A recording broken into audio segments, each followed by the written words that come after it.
Bom dia. A gente segue na nossa série chamada Cristo, Tudo em Todos, a centralidade de Jesus na carta aos Colossenses. A gente vem seguindo por toda essa carta, desde o primeiro verso, a gente vem caminhando por toda ela para compreender o que Paulo ensinava para aquela igreja e de que modo o ensino de Paulo para aquela igreja é relevante também para a nossa realidade hoje. Lembrando que aquela igreja estava sofrendo ameaças de falsos mestres, com seus falsos ensinos, tentando plantar o engano no meio da igreja de Jesus Cristo. E aí eu começo, inclusive eu mandei um vídeo para alguns aí, postei na rede social, perguntando se você já foi enganado alguma vez. É uma sensação terrível, é uma sensação ruim demais. Eu, como botafoguense, talvez tenha mais propriedade para falar sobre ser enganado do que qualquer outro. O Arley está rindo para mim, olhando ali de fora, mas é uma sensação terrível. Aquela sensação de que me passaram para trás, alguém foi mais esperto que eu. Não é simplesmente o prejuízo, às vezes, financeiro, o prejuízo de reputação, mas é aquele sentimento também de culpa. Como que eu não percebi isso? Como que eu não consegui compreender a intenção dessa pessoa? É um sentimento também que te coloca para baixo. Eu sou muito trouxa mesmo, desculpem a palavra. Eu sou muito ingênuo de cair num papo desse, num conto desse, de ser enganado desse sentido. E parece que o engano tem se tornado para nós uma cultura. Parece que tem se criado uma cultura do engano no nosso país. A cada dia, se você parar para analisar, ou se você não analisar, vai ser pior ainda, porque você vai ser enganado. Parece que criaram uma indústria lucrativa que é a indústria dos golpes. A cada dia surgem golpes e mais golpes. É provável que a grande maioria de nós já tenha recebido, por exemplo, uma ligação tentando nos enganar, ou dizendo que sei lá, de uma companhia de água, luz, e precisa fazer um serviço na sua casa, e você precisa depositar um dinheiro, ou já te ligaram dizendo que o seu filho foi sequestrado, e às vezes a gente fica tão nervoso que nem tem filho, mas fica nervoso porque falaram que o filho foi sequestrado. Pode ser que já tenham te mandado mensagem pedindo para você depositar um dinheiro e que vão te pagar depois. Inclusive, esse golpe pode ser aplicado por conhecido também, tome muito cuidado com isso. Não são só os desconhecidos que clonam chips que mandam esse tipo de mensagem, mas você pode tomar um golpe também de alguém que você conhece. Muito cuidado. Virou uma cultura no nosso país e é muito comum. Hoje tem golpe em seguradora, existem pirâmides, golpe em venda de carro, golpe em compra de carro, golpe em cartão de crédito. Inclusive, teve uma pessoa que me falou há pouco tempo que teve o cartão de crédito roubado e não foi reclamar porque o ladrão gastava menos que a esposa. Não estou brincando, não faz sentido. Mas é verdade que se a gente não tomar cuidado, o engano ele vai se tornando uma cultura, de modo que se a gente não percebe, a gente passa a ser influenciado e acha que o mundo é dos espertos. Não sei se você já ouviu alguém dizer, realmente eu tenho que deixar de ser bobo, tenho que parar de acreditar nos outros, eu tenho que parar de ser enganado. É óbvio que eu não estou dizendo que você tem que ser enganado sempre, mas é para você tomar cuidado para não ir para o outro lado do pêndulo e achar que nós devemos demonstrar que somos mais espertos que os outros a ponto de enganar os outros. Eu vou dar um testemunho pessoal para vocês sobre engano. Quando a Camila descobriu que estava grávida e tal, eu combinei com ela de a cada quilo que ela ganhasse na gravidez, eu perderia um. Ela acreditou. Não ganhou muitos quilos para uma gravidez, ela ganhou mais ou menos 10 quilos e a minha meta seria perder 10 quilos. E eu peço oração para os irmãos que faltam 10 dias, eu tenho que perder 13, porque eu ganhei 3, além de não ter perdido, coitada, foi enganada. Enfim, são inúmeras as abordagens, mas sempre com o mesmo objetivo, que é enganar alguém. Fazer uma pessoa pensar que está se tratando de uma coisa, quando na realidade é outra. O engano, ele traz sempre prejuízo a alguém em certo sentido. E o mais triste é que esse termo engano, esse tipo de acontecimento, se tornou uma realidade também na igreja. E eu estou falando não só da igreja de Colossos, desse trecho que a gente está estudando, mas eu estou falando também da nossa realidade enquanto igreja cristã, igreja evangélica brasileira. E o grande problema é que os prejuízos que esse engano dentro da igreja podem trazer são muito maiores do que você ter um prejuízo financeiro ou um prejuízo de reputação. Nós estamos falando de prejuízos que podem ser, inclusive, eternos. E a gente tem que abrir os nossos olhos, porque é muito comum que muitos tenham jeito de cristão, falem como um cristão, se vistam como um cristão, mas na verdade não o são. Quem nos adverte sobre isso é o próprio Jesus, quando ele diz que no último dia, naquele grande dia, quando ele vier para separar lá as ovelhas dos bodes e tal, todo aquele diálogo que a gente conhece, e muitos dirão para ele assim: Senhor, mas em teu nome nós expulsamos demônios, falamos outras línguas, curamos enfermos, e ele vai responder: afastem-se de mim, vocês que praticam a iniquidade, porque eu nunca vos conheci. São os que estão pregando, são os que estão expulsando demônios, os que estão curando enfermos, os que estão fazendo sinais para nós, milagres, maravilhas, mas são a estes que Jesus direciona essa palavra dizendo: eu nunca vos conheci. O engano é uma realidade presente no meio da igreja. A igreja de Colossos era uma igreja que estava na iminência de ser enganada. Como eu disse, falsos mestres estavam entrando na igreja, trazendo falsos ensinamentos, e o trecho que a gente vai ler hoje nos alerta sobre essa realidade, que o engano é possível, que o engano é uma realidade, mas ao mesmo tempo, Paulo, ele dá para essa igreja um remédio para que eles não sejam enganados. Já que o engano é uma possibilidade, já que o engano é uma coisa que está diante de vocês, eu forneço para vocês ao mesmo tempo o antídoto. O que vocês têm que fazer para que não sejam enganados por esses falsos mestres? E como a palavra de Deus é viva, nós entendemos que esses mesmos pontos que Paulo apresenta para esses irmãos são suficientes para nós também, embora a nossa realidade seja bem distante em termos de tempo, em termos de cultura, mas a realidade do engano é tão presente na nossa realidade, na nossa cultura, no nosso contexto, quanto era na igreja de Colossos. Abra a Bíblia comigo no livro de Colossenses, obviamente, capítulo 2, a gente vai ler do verso 1 até o verso 5.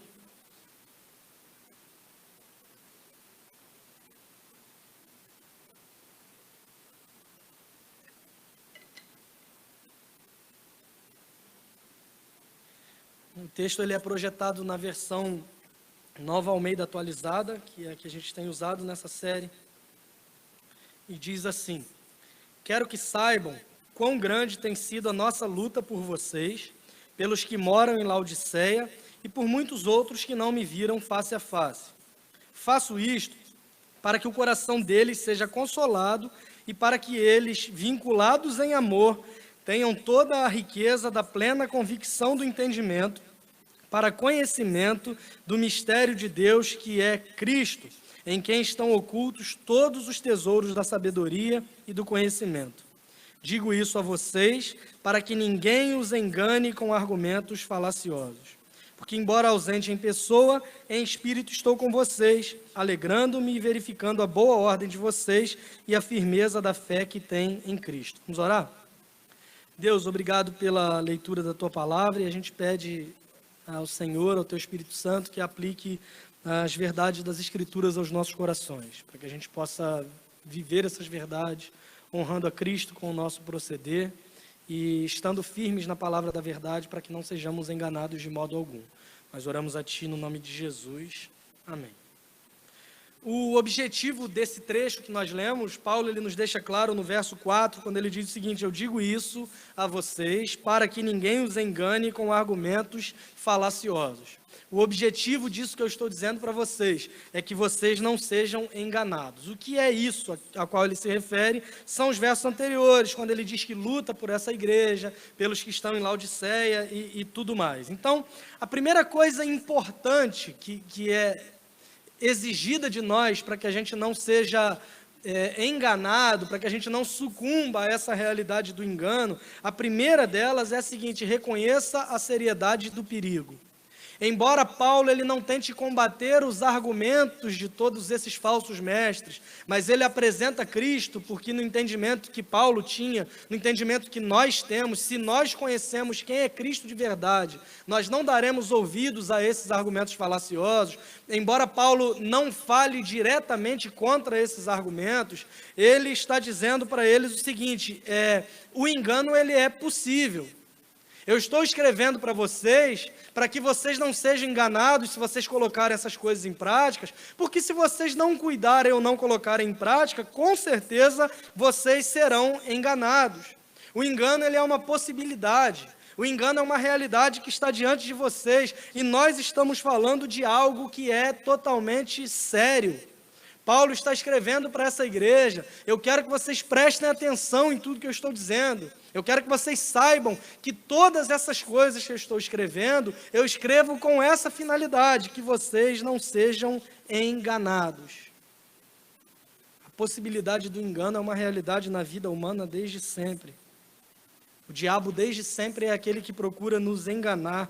Desde o Gênesis, se você se lembra da narrativa de Adão e Eva, a serpente ela começa a colocar em dúvida a palavra de Deus diante de Adão e Eva. E note, o que é muito perigoso é que coisas absurdas normalmente não nos enganam. Se alguém vier aqui e disser uma coisa absurda, é provável que você diga isso é uma coisa absurda.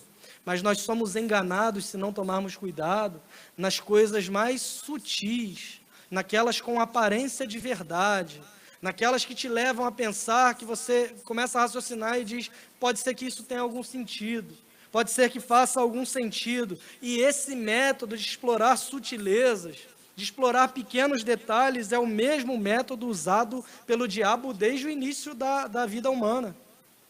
Se você olha no texto de Adão e Eva com a serpente ela não chega contrariando de forma veemente o que Deus havia dito. Ela não diz para Adão e Eva assim, olha, Deus disse tudo isso é mentira, não confie em Deus, Ele está dizendo que criou vocês, que criou todas as coisas, isso não faz sentido. Se falasse isso, muito provavelmente Adão e Eva diriam, essa serpente está maluca. O que ela está falando não faz o menor sentido. O que ela está falando não é verdade, é uma coisa absurda. Mas o que o diabo faz, ele pega as palavras de Deus e ele tenta julgar as intenções de Deus baseado no que ele havia dito. Deus disse para o homem e para a mulher, não coma do fruto. Ponto. Não tem interpretação diferente. Não tem um jeito diferente de olhar para essa frase. Não coma do fruto e ponto. A serpente não vem negando o que Deus tinha dito, porque eles sabiam o que Deus havia dito. Mas ela tenta julgar as intenções de Deus quando diz o seguinte, olha, Deus disse para vocês não comerem do fruto, não é verdade? É verdade. Então, Ele não quer que você coma, porque a partir do momento que você comer, você vai ser igual a Ele. Ela é sutil. Ela tenta distorcer a intenção de Deus baseado nas suas próprias palavras. E para não sermos enganados, irmãos, nós precisamos compreender que nós não somos chamados a questionar a intenção do que Deus está dizendo. Nós somos chamados a obedecer e ponto final. Nós somos chamados a ouvir a palavra de Deus e colocar em prática, e não ficar tentando criar justificativas para Deus dizer aquilo que eu quero que Ele diga, porque quem é Deus soberano é Ele e não sou eu. Nós somos chamados a obedecer o que Ele diz, e os falsos mestres, do mesmo modo que a serpente, eles não chegavam na igreja de Colossos proferindo coisas absurdas, não, mas eles tentavam mostrar uma nova interpretação da palavra de Deus. Tentavam mostrar que não era bem assim, da forma como eles criam. Tentavam demonstrar que o evangelho que Paulo apresentou para eles era uma realidade simples demais. Eles precisavam compreender alguns outros mistérios, algumas coisas ocultas, algumas novas realidades, algumas novas interpretações. E se nós não tomamos cuidado, nós sucumbimos diante dos enganos, porque são ensinamentos totalmente sutis e presentes ainda hoje. A Bíblia me diz que Deus é soberano. E aí vem alguém e diz, mas essa soberania ela não é bem assim. Não dá para conciliar um Deus que ama com um Deus que é soberano. Não dá para dizer que Deus ele tem o controle de todas as coisas e ao mesmo tempo a gente vê tanta gente sofrendo no mundo. É óbvio que eu reconheço que a gente não tem explicação para todas as coisas, porque somos limitados e não conseguimos explicar Deus. Mas se a Bíblia me diz que Deus é amor e ponto. Se a Bíblia me diz que Deus é soberano e ponto. Como essas coisas coexistem em muitas situações, eu não sei explicar, mas eu não sou chamado para julgar as intenções de Deus. Eu sou chamado para crer e obedecer a sua palavra, e desse modo nós não seremos enganados. A Bíblia é a palavra de Deus, eu entendo isso, mas eu acho que o livro de Gênesis é uma história criada. Não é possível ser real. Alguns dizem isso. Adão e Eva nunca existiram, isso é um mito. Isso é uma história criada para fazer a gente acreditar naquilo. São coisas sutis. Não negam verdades de forma absurda, mas com sutilezas vão nos enganando se a gente não tomar cuidado. Eu sei que a Bíblia defende se reunir como igreja, ser membro de uma igreja, mas se pensar direitinho, essa realidade era antiga, não é para a nossa época, as pessoas vão dizer. Ter um compromisso financeiro com uma igreja, eu sei que todo cristão deve ter em linhas gerais, mas no meu caso não funciona bem assim. Irmãos, a primeira coisa que precisamos fazer para que não sejamos enganados é reconhecer a seriedade da realidade, do perigo que é sermos enganados pelos falsos mestres. Do mesmo modo, Jesus foi tentado pelo diabo, que, de novo, não nega de forma contundente o que Deus diz, mas ele tenta dar uma interpretação, de novo, da própria lei de Deus. Ele pega versículos isolados, tira alguns versículos do seu contexto para sugerir o que Deus estava querendo dizer. E eu fico triste em ouvir muitas pregações hoje que parece que os pregadores se inspiraram no próprio diabo, pegando trechos da palavra de Deus sem sentido, retirando versículos do seu contexto original, forçando a Bíblia a dizer o que eles querem dizer. Essa semana nós soltamos um vídeo nas nossas redes com um versículo que, se ele for tomado de forma isolada e lido de forma isolada, ele vai te levar a uma compreensão totalmente diferente do propósito original, que é o texto que diz que eu posso todas as coisas naquele que me fortalece. E as pessoas usam para um triunfalismo. As pessoas usam para dizer que eu vou vencer qualquer coisa, que não tem dificuldade que fique diante de mim, porque eu posso todas as coisas no que me fortalece, enquanto Paulo está dizendo, eu aprendi a viver contente em toda e qualquer situação. Eu sei passar necessidade e sei ter fartura. Eu sei viver em escassez e sei viver em abundância, porque eu posso todas as coisas naquele que me fortalece. É uma conclusão diante da realidade difícil que é a vida. E não é uma frase triunfalista, mas se nós tirarmos isso do contexto, é exatamente o que ela vai parecer, e é exatamente isso que os falsos mestres fazem. Desconsideram toda a narrativa bíblica e deturpam a palavra de Deus para dizer o que ele quer dizer. E isso não é novo. Mas o homem vem sendo enganado desde o início da sua existência, com Adão e Eva pela serpente, e por toda a sua história, por essas sutilezas e essas sugestões de reinterpretação da palavra de Deus. A gente tem que tomar muito cuidado, porque os perigos mais desafiadores são aqueles que são os mais sutis. Aqui na igreja nós temos algumas pessoas que têm experiência na área industrial, que trabalham com prevenção de acidentes de trabalho, e eles podem confirmar isso para você, inclusive, que são dados de que os acidentes de trabalho, por exemplo, ocorrem com muito mais frequência em atividades que são rotineiras, simples. Não são nas grandes atividades que exigem uma permissão de trabalho especial, concentração da equipe, várias reuniões para definir quem vai fazer o que vai fazer. Não, os grandes acidentes, os grandes problemas, os que acontecem com mais frequência são em atividades simples, rotineiras, porque nós não damos a devida atenção, porque é algo simples, porque é algo que eu estou acostumado a fazer, porque eu faço muitas vezes, porque eu conheço bastante essa atividade e eu não tomo o devido cuidado, porque para mim é algo simples. Só que nessa sutileza está, às vezes, a possibilidade de um acidente que vai causar danos terríveis para a sua vida, do mesmo modo que as mais terríveis heresias que desafiaram a igreja de Cristo ao longo de toda a história, são as mais sutis, são aquelas com aparência de verdade, assim como era na igreja de Colossos.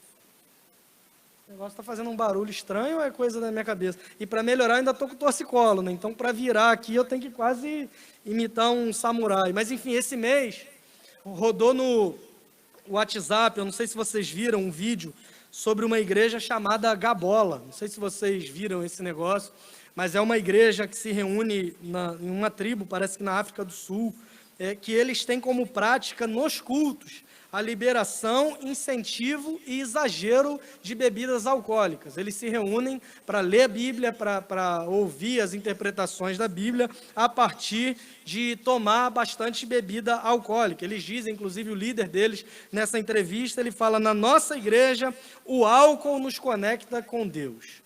Primeiro, para o pessoal que se animou e quer mudar de igreja, fica tranquilo que não tem no Brasil, é só lá nessa tribo, que eu não vou falar nem o país, eu acho que é na África do Sul, mas o que eu estou querendo dizer é que essa é uma realidade que não vai convencer a grande maioria de nós. Eu vou olhar para um negócio desse e vou dizer que é absurdo. Uns vão dizer que é absurdo de legal, mas todos nós vamos achar que é uma mensagem absurda demais para nos convencer. É um negócio fora demais dos padrões, não faz o menor sentido. Só que isso não é diferente de uma igreja que prega que a cruz de Cristo não é suficiente para me libertar das maldições. Que eu creio em Jesus, eu sou salvo, perdoado, mas se eu não descobrir os pecados cometidos pelo meu tataravô em 1932 e pedir perdão pelos pecados que ele cometeu, eu ainda sofro com maldições hereditárias que estão sobre a minha vida, porque eu não pedi perdão pelos pecados dos meus antepassados. Não é diferente, por exemplo, de uma mensagem que diz que a prosperidade é o sinal que identifica uma verdadeira vida com Deus.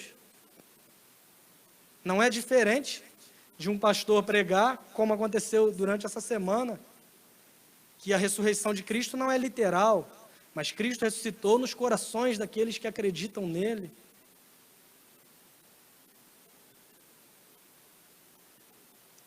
Para estarmos alertas e não sermos enganados, nós precisamos reconhecer a realidade do perigo.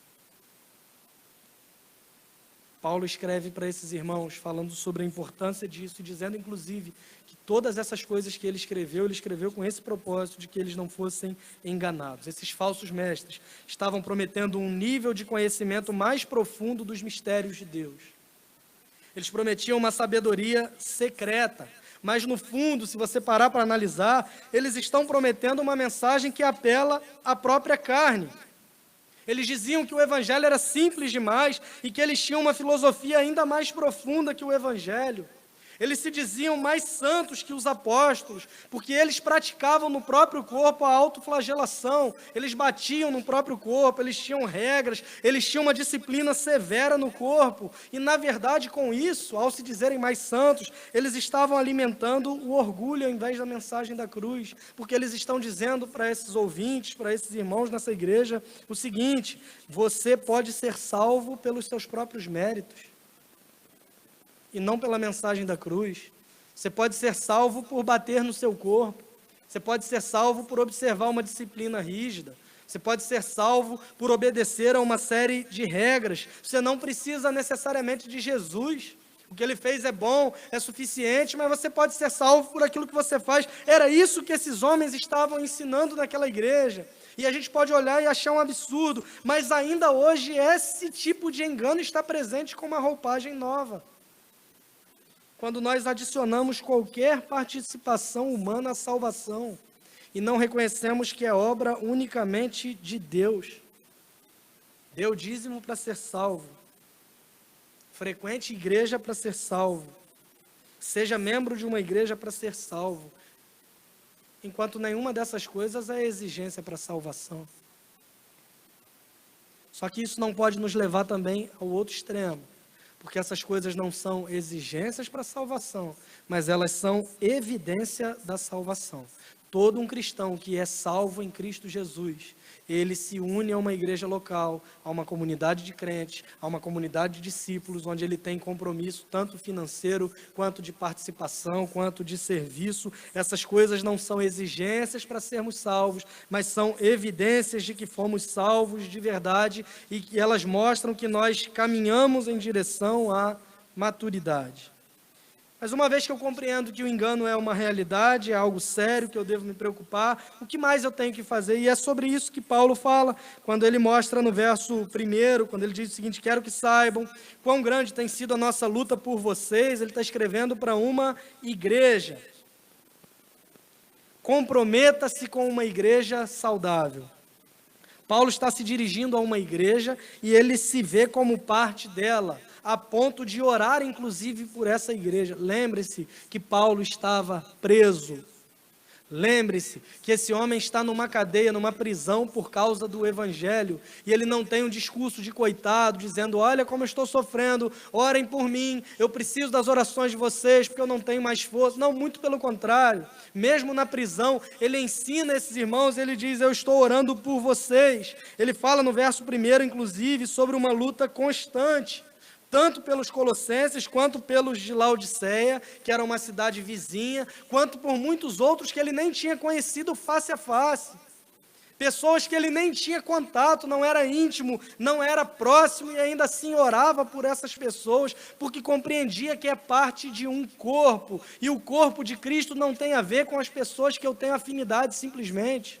Não tem a ver só com os membros do meu grupo pequeno, não tem a ver só com as pessoas que são próximas à minha família, não, eu sou parte de um corpo e essa é a realidade, eu sou responsável pelo outro, mesmo que eu não tenha afinidade, mesmo que ele venha no culto da manhã e eu venha no culto da noite, mesmo que ele seja parte de outro grupo pequeno, eu sou parte de um corpo e como corpo de Cristo somos responsáveis uns pelos outros.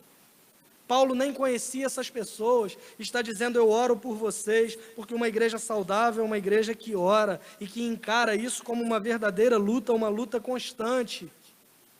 Paulo está falando, eu oro por vocês e eu enfrento uma luta constante a favor de vocês. Ele não está falando daquela oração que nós fazemos antes do almoço, só quando tem visita, porque quando não tem visita nem isso a gente faz. Paulo não está falando daquela oração simplesmente antes de dormir, mas ele fala de uma luta, de orar intensamente. Eu não sei se você já teve experiência assim, de orar por uma pessoa e levantar cansado, pesado. Parece que você está sentindo uma dor que não é sua, e você não consegue entender por que isso está acontecendo. Essa dor não é minha, esse sofrimento não é meu, essa luta não é minha, e mesmo assim eu me sinto pesado, cansado, sobrecarregado em certo sentido. Aquela oração que cansa de verdade, que te deixa triste em certo sentido, angustiado, que você se levanta dali sem entender por que aquilo está acontecendo. E é esse nível de compromisso que nós somos chamados a ter uns com os outros. Esse homem está preso e ele fala da oração como uma luta constante, uma dor constante que ele enfrenta por causa desses irmãos que ele nem conhecia. Ele segue no verso 2 dizendo, eu faço isso para que o coração deles seja consolado diante de tanta novidade ruim que está chegando na igreja, e para que eles, vinculados em amor, tenham toda a riqueza da plena convicção do entendimento, para conhecimento do mistério de Deus, que é Cristo, em quem estão ocultos todos os tesouros da sabedoria e do conhecimento, vinculados em amor. Além de oração, uma igreja saudável é uma igreja que ama.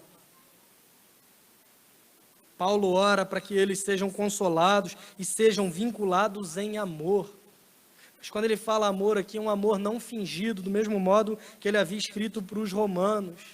Paulo não está dizendo para essa igreja, eu amo vocês, mas um amor como tem sido interpretado no nosso tempo, um amor permissivo, um amor que exclui a disciplina, um amor que exclui a responsabilidade e o compromisso, como se ele dissesse para os colossenses, eu amo vocês, então vocês podem fazer o que quiser, o importante é o amor, deixa o falso mestre pregar o que ele quer pregar, deixa ele ensinar errado, porque o importante é que a gente ame. Não, Paulo está falando de um amor verdadeiro que inclui a disciplina, um amor que, por colocar a necessidade do outro à frente das minhas próprias necessidades, traz consigo um senso de preocupação e de alerta quando o outro está caminhando em direção ao engano e ao perigo. Porque nós demonstramos amor ao contrário do que tem sido ensinado, ao contrário do que tem sido percebido. Nós demonstramos amor quando nós alertamos sobre o erro. Se eu vejo um irmão andando em direção ao precipício, eu não amo quando eu deixo ele fazer o que ele quer fazer, mas eu amo quando eu repreendo e digo, você está caminhando em direção à morte. O caminho não é por aí, é para o outro lado. Paulo, ele não separa essas realidades. Ele não diz ou você ama ou você abraça a verdade. Não, ele está dizendo: eu quero que vocês, vinculados em amor, compreendam e tenham a riqueza da plena convicção do entendimento. Amor e um entendimento convicto podem caminhar juntos. Onde? Na igreja de Cristo.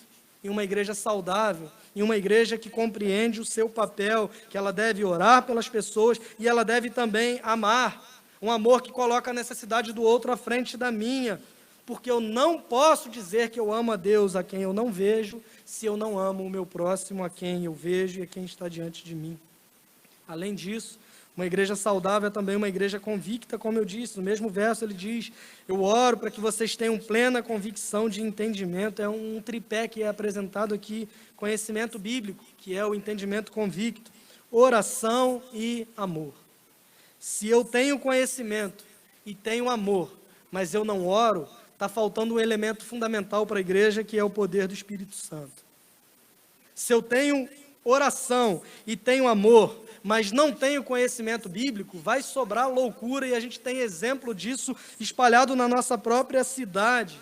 Se eu tenho conhecimento e tenho oração, mas não tenho amor, é tudo em vão, conforme Paulo escreve em 1 Coríntios capítulo 13. Que define uma igreja saudável com a qual nós devemos nos comprometer. É uma igreja que ama, é uma igreja que ora, e é uma igreja que busca conhecimento bíblico, ou o que Paulo chama aqui de um entendimento convicto. E a gente tem que lembrar que tanto na realidade de Colossos quanto na nossa, quando Paulo fala sobre igreja, ele não está falando sobre um prédio, mas ele está falando sobre pessoas que creem em Cristo Jesus e se reúnem em uma mesma comunidade de fé. O que isso quer dizer na prática?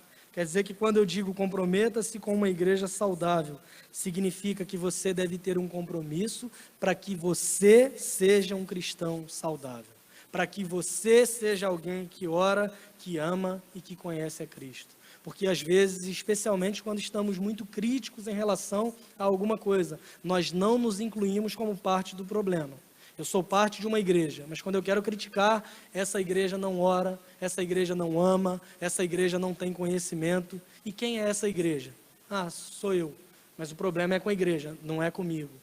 Paulo está escrevendo para esses irmãos, pedindo para que eles se comprometam com uma igreja saudável, dando o próprio exemplo, dizendo: eu oro por vocês, pelos que estão em Laodiceia, eu quero que vocês amem, que vocês tenham um entendimento convicto, mas eu quero que vocês compreendam que o que eu estou fazendo por vocês, vocês também devem fazer pelos outros, porque somos parte do mesmo corpo.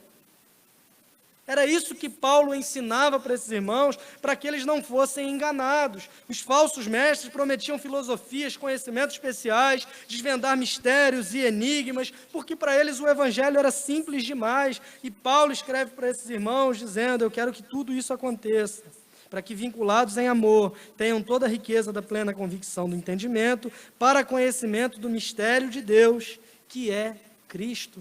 Não tem mais mensagem oculta, enigma a ser desvendado. O mistério que nós precisávamos compreender está diante de nós. O mistério de Deus é o próprio Cristo, e nele estão ocultos todos os tesouros da sabedoria e do conhecimento. Em outras palavras, Colossenses, não se preocupem com novas revelações, não se preocupem com novas interpretações, não achem que vocês têm que descobrir enigmas para serem salvos, porque tudo o que nós precisamos para que sejamos salvos nos foi revelado. Tudo o que nós precisamos para entender o que o salvo faz e o que eu preciso fazer está em Jesus. Em outras palavras, Jesus é suficiente, tanto para os colossenses quanto para nós, na nossa realidade hoje. Se compreendemos isso, se vivemos essa realidade, a conclusão que Paulo traz a esse trecho será o retrato também da nossa vida cristã.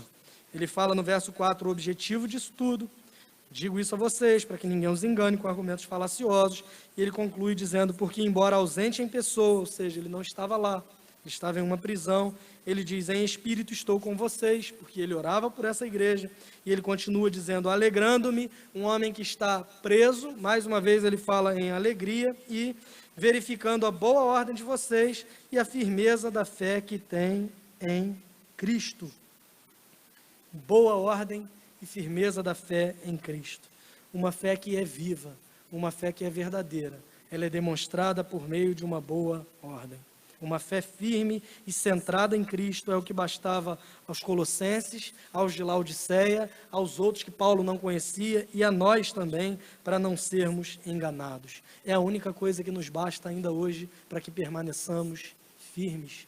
Uma boa ordem e uma fé que é firme, que é vida, viva. Isso é fruto desse equilíbrio de uma igreja que ora, de uma igreja que ama, de uma igreja que procura conhecimento bíblico, esse equilíbrio entre doutrina e amor, conhecimento e prática. O grande problema é que uns têm aberto mão de uma coisa em detrimento da outra. Boa parte dos problemas da igreja evangélica se dá porque abraçam uma coisa e esquecem a outra. Paulo está falando sobre a importância tanto da doutrina quanto do amor. E boa parte dos nossos problemas é porque uns abraçam o amor e esquecem a doutrina.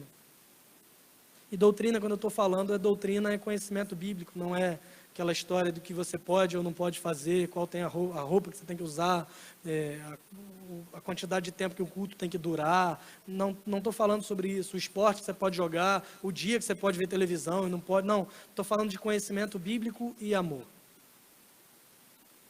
Muitos abraçam o amor e se esquecem da doutrina.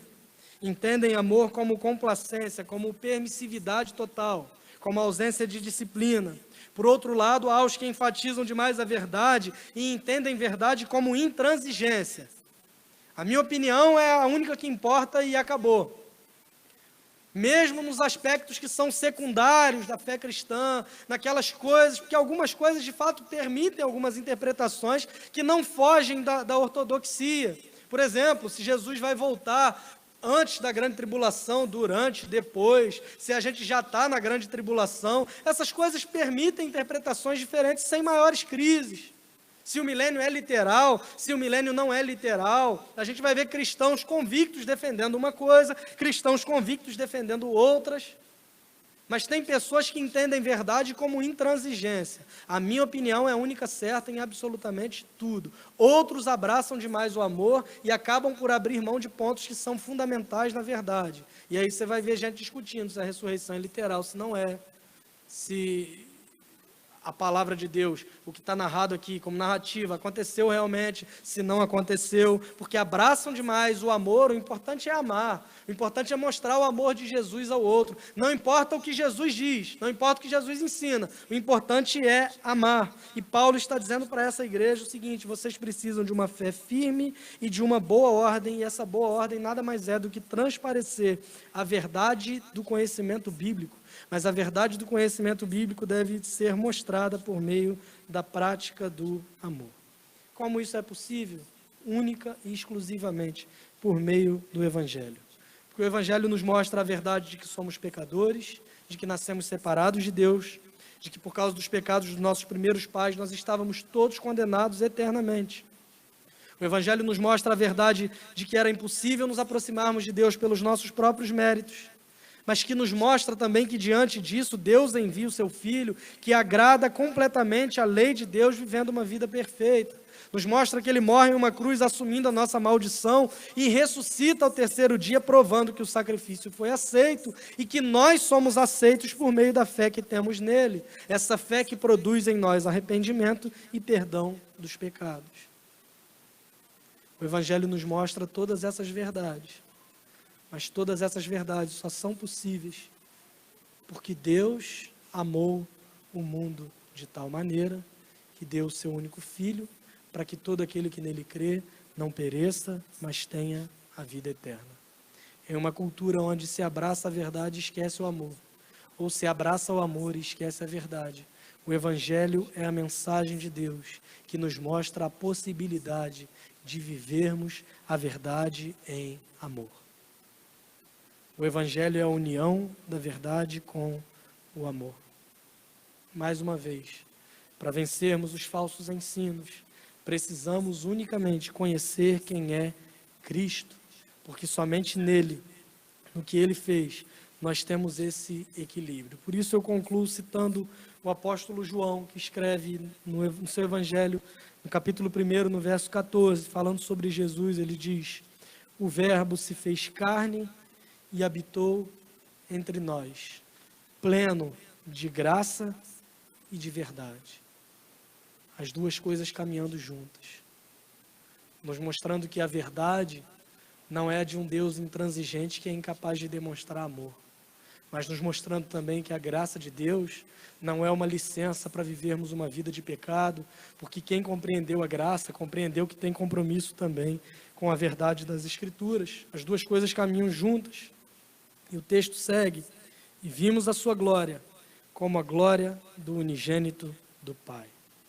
Quando nós compreendemos isso, e vivemos em amor e em verdade, quando essas coisas estão andando juntas, o resultado disso é que Deus é glorificado.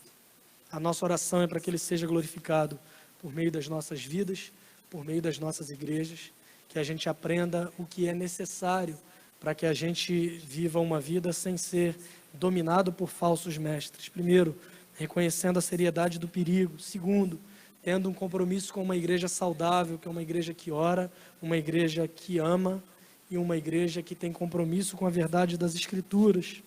E por último, que isso seja demonstrado por meio de uma boa ordem, por meio de uma fé firme, para que Deus seja glorificado por nós e em nós, para a glória do seu próprio nome. Que Deus nos abençoe em nome de Jesus.